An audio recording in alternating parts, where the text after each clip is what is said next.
Ụmụ ọdịnala Igbo, anyị Ugochi tubelu Oraifite na-ekwu nwa Adama. Anyị nọ n'ụlọ kịta, anyị na-akwado maka ije ndị a ga-eje lụrụ ọrụ mmiri. Ị na-anya n'ụlọ, ị ga-afụ ebunu na-abụ ebunu ọcha na-abụ ebunu bụ nke nọ n'ụlọ nke a ga-egburu ndị mmiri na ọ bụrụ na anyị jee lụcha ọrụ mmiri wee gbagota.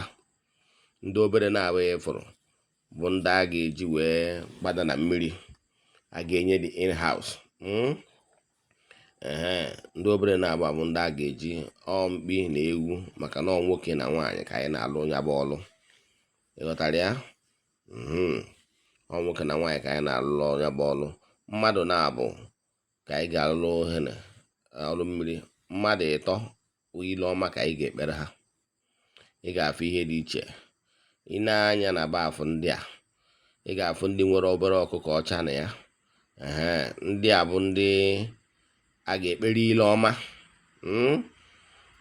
Ile ọma nọ ka introduction, igosi ndị mmiri na ikwetago na ịdị ajụjụ ajụ na eyi alụ ọrụ mmiri. Ndị a nwụchara ọkụkọ ndị a, ihe ọnụ na-eri dị ya, ihe dị iche iche dị n'ime. Ị na-ezi anya fụ ịbụọ na abụọ ndị a, ihe dịchakwa ihe niile a dị ọ ka nwee obi nnukwu bafụ. O nwere sisi asị akwa dị na ha echi. Ndị nke anwa bụ maka ndị a ga-alụrụ ọrụ mmiri proper. Ị na-anya ịbụọ na abụọ dị n'azụ ebe a bụ ndị ahụ ndị a ebinye ndị ọgbanje enu ana.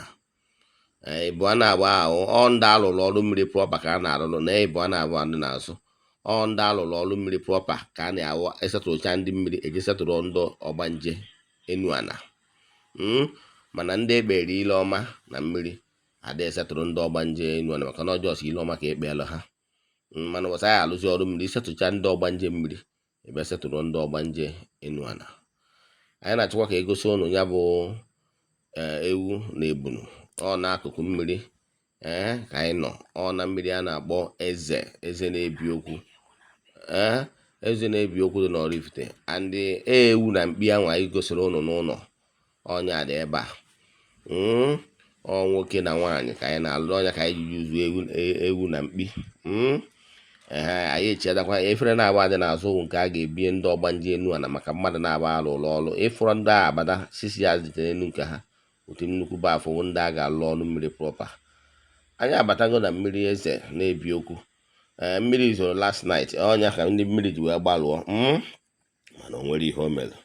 Ịbịa ebe a next day na mmiri edokwa ma dịkwa white. Mana anyị abatago n'ihu mmiri ebe anyị anọ wee lụ ya bụ ọlụ ka anyị kwụọ ngọ. Ịwọchị ebe a ndị a na-alụ ọlụ a nọrọ ya, mmadụ na-aba a na-alụ ya nọ mba ofesi, ha nọrọ nso. Mana anyị ga-akọneti ya. Anyị bịara ịbịa kwụ ngọ n'isi fa ọnya. So ịbụọ na abụọ first two bafụ a nwere osisi asị bụ ndị a na-alụ ọrụ mmiri proper. Alụchala ha ọrụ mmiri. The two last baf efere dị n'azụ bụ nke a ga-eji setụrụ ha ndị ọgbanje enu ana. Then bafụ ịtọ ndị ọzọ bụ ndị bụ ọkụkọ dụkọ dị n'ime ya, bụ ndị a ga-eji wee kpere ile ọma, wee yọọ ndị mmiri ka ha nwere ha ọmịiko, zitere ha ego.